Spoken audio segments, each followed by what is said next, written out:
So dalam video sebelum ini saya dah show macam mana kita boleh setkan dia punya soalan dan jawapan, senarai jawapan berdasarkan list CSV, bukan lagi dummy data. Cuma sekarang ni kalau kita tengok dekat sini, bila kita pilih dia punya jawapan, dia tak ada mengeluarkan apa-apalah dekat sini. Dia tak ada bagi alert ke apa ke, tak ada. So itu adalah aim video yang inilah. So kita nak buat sesuatu berlaku apabila kita pilih salah satu pilihan dekat senarai jawapan ini. Untuk itu kita akan pergi ke bahagian blok senarai jawapan ini.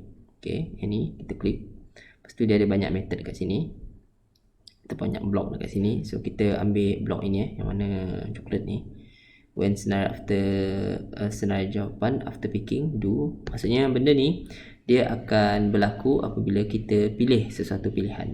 So contohnya saya nak notify something, saya pergi ke notifier, kita buat show alert. Show alert dia ni kita nak show kita buat something lah. Kita buat something, kita buat contoh anda pilih sesuatu. Okey, baik.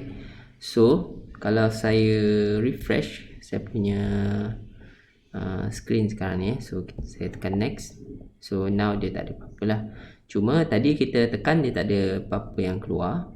Okey, tekan pilihan dia, kita tak ada apa-apa yang keluar. Cuma sekarang ni kalau kita tekan, maksudnya dia ada pilih sesuatu lah. Okay. Dia ada buat sesuatu pilihan. Okey, so sekarang ni kita akan check dia punya jawapan lah. So kita kena tahu kalau ini dia akan pilih saja, tapi dia tak bagi tahu dia pilih dekat kita pilih dekat mana. Kita pilih C ke, kita pilih A ke, ataupun kita pilih B. So untuk itu kita akan pergi kepada, sekali lagi dekat senarai jawapan ini, dia ada banyak lagi method. Bawah ni pun ada banyak benda yang kita boleh dapatkan, iaitu nilai apa yang kita pilih. So untuk kita dapatkan yang itu, so apa yang kita boleh ambil adalah, kita boleh ambil senarai jawapan selection ini. Okey, kita cuba pula, kita cuba instead of anda pilih sesuatu ni, kita boleh buat senarai jawapan selection ini. Kita gabungkan dekat sini. So dekat sini dia bagi tahulah, maksudnya dia kita dah pilih kita punya jawapan A, B, C ataupun D. Jadi ini berguna nantilah untuk kita check sama ada jawapan kita tu betul ataupun salah. Okey, selain daripada kita tengok berdasarkan apa jawapan yang kita ada, sebab mungkin kadang-kadang jawapan dia mungkin samalah somehow. So benda tu susah nak compare. So kadang-kadang untuk kita check jawapan ni, kita boleh check juga dia punya kedudukan. Okay, so selain daripada selection senarai jawapan ini, saya juga boleh pilih daripada senarai jawapan ni tadi, dia punya method-method tu semua, dia punya properties. So kita boleh ambil juga selection index. Okay, selection index ni maksudnya dia boleh bagi tahu kita pilih kedudukan yang mana jawapan dia tadi. Contoh, kalau untuk jawapan 1 ini kita pilih A ni kedudukan 1. So bila saya tekan A, maksudnya dia akan keluarkan dengan kedudukan 1 dekat sini. So ini berguna nantilah untuk kita check sama ada kedudukan yang kita pilih tu adalah jawapan dia tepat ke ataupun tidak. So kalau kedudukan dia tak sama, dan kita cakap kedudukan dia punya jawapan salah lah. Tapi kalau kedudukan yang dipilih tu adalah kedudukan yang tepat, dan kita cakap jawapan dia betul. Okay, now untuk senarai jawapannya after picking, so kita dah buat dia punya show alert ni tadi. So next, selepas kita after picking ini, sebenarnya kita boleh terus buat dia punya fungsi lah nanti. Kita akan boleh buat dia punya procedure untuk kita semak dia punya jawapan. Okay, so untuk itu kita kena tengok dahululah kita punya file CSV macam mana. So kalau saya rujuk semula file CSV, dia punya jawapan ini, dia punya jawapan bahagian hujung ini. Okay, dia bagi tahu dekat situ sama ada dia C2, C3, C4 ataupun C2 ataupun C3. Yang ni maksudnya kalau untuk soalan 1 ini maksudnya jawapan dia adalah dekat C2. C2 ni maksudnya jawapan dia adalah B lah. So should be kita ambil dia punya sama ada dia sama dengan, kalau contoh C2 ni. C2 ni sepatutnya kalau kita pilih jawapan yang betul, jawapan dia adalah dekat yang kedua ini. Contoh kalau C3 kan, C3 kedudukan dia, kalau kita tengok C1, C2, C3, C4 maksudnya jawapan yang betul untuk C3 ni, untuk nombor 2 ni adalah C, should be. Kita set dia macam tu lah. So ini lebih kepada struktur data CSV kita sendirilah. Contoh kalau C4 kan, C4 ni adalah kedudukan dia yang keempat. So should be untuk soalan 3, jawapan yang betul dekat sini kita set dia sebagai D ni. Okay. Sama juga macam C2 inilah, kalau kita cakap dia C2, so maksudnya untuk soalan 4 kalau jawapan dia C2 maksudnya should be dia punya jawapan adalah B. Okay.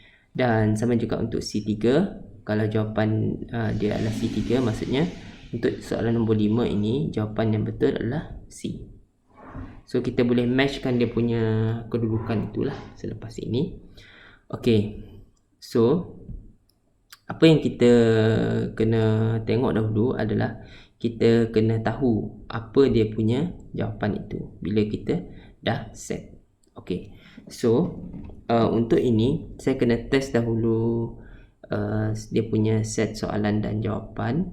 So apa yang saya boleh buat adalah, okay, saya akan tengok dia punya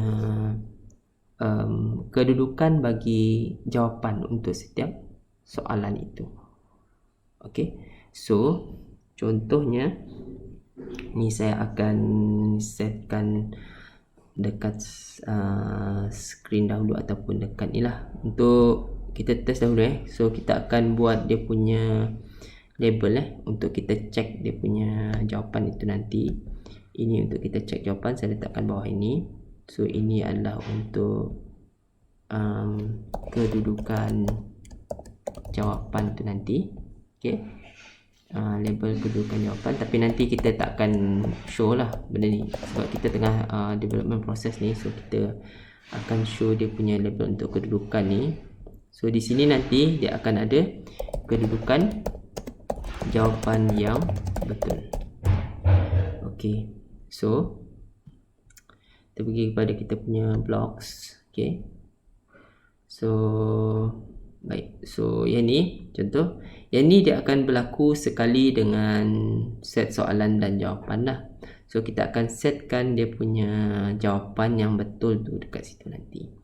Baik. So apa yang saya nak buat adalah saya nak ambil daripada label kedudukan ini. Okay, label kedudukan saya nak setkan dia punya teks sama macam saya setkan pilihan jawapan semua tadi lah. So saya ambil set teks set teks ini, set dia sama macam label soalan tu juga tadi. Okay, set label teks teks ini kepada saya ambil dia lebih kurang sama macam soalan tadi. Ini kan kita ambil maklumat soalan kan, maksudnya kita dapat satu list. So daripada list itu kita akan ambil nilai untuk jawapan saya tadi. Okay. So jawapan saya terletak dekat sinilah dia, iaitu dekat kedudukan yang 1, 2, 3, 4, 5, 6, 7. Kedudukan yang ketujuh dia punya jawapan should be. Okay, so apa yang saya akan buat dekat sini adalah saya akan ambil dia punya, so dia lebih kurang macam soalan ni jugalah, dia punya block. Saya ambil select list item, cuma kali ni bukan indeks dia dekat 2 tapi indeks dia dekat 7. Okay, so now bila saya buat ini, so yang ni sepatutnya nanti dia akan setkan dia punya jawapan yang betul lah, should be. Okay, so saya cuba refresh dahulu saya punya connection ni, saya tekan next. So kalau kita perhatikan bawah ni dia dah letakkan dengan C2. C2 ini adalah untuk soalan 1 lah. So kalau soalan 1 tu So untuk soalan 1 tu maksudnya dia adalah C2. So dia setkan yang ni lah C2. So kalau saya tekan lagi next, kita compare. So should be dia C3 lah. So C3 kalau soalan 2 ini dia punya answer tu should be C3.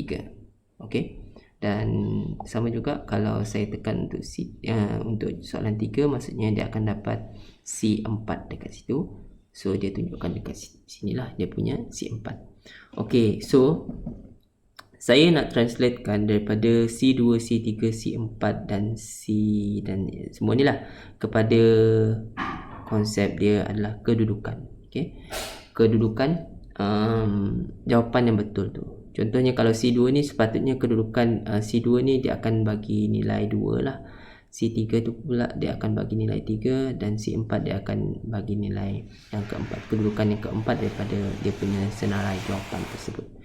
So, apa yang saya boleh buat adalah saya boleh comparekan nilai yang saya dapat di sini tadi C3, C2 dengan C4 itu dengan sesuatu list yang lain. Okey, so untuk itu saya akan namakan satu variable baru. Nama dia adalah, saya nak globalize satu variable baru, nama dia adalah senarai jawapan. Ada lagi tak? Senarai jawapan. Okey, saya rasa tak ada ni kan, tak ada dia punya, tak ada variable lain yang namanya senarai jawapan. Ada ke?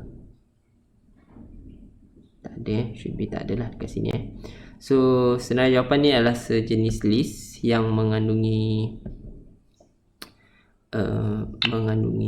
semua nilai itu tadi lah, C2 sehingga C1, C2, C3 dan C4. Okey, saya buat dahulu senarai jawapan dia yang ada dekat sini. Kita ada C1, saya duplicate lagi,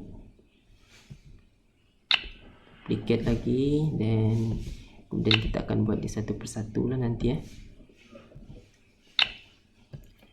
C1, C2, C3 dan C4. Okey.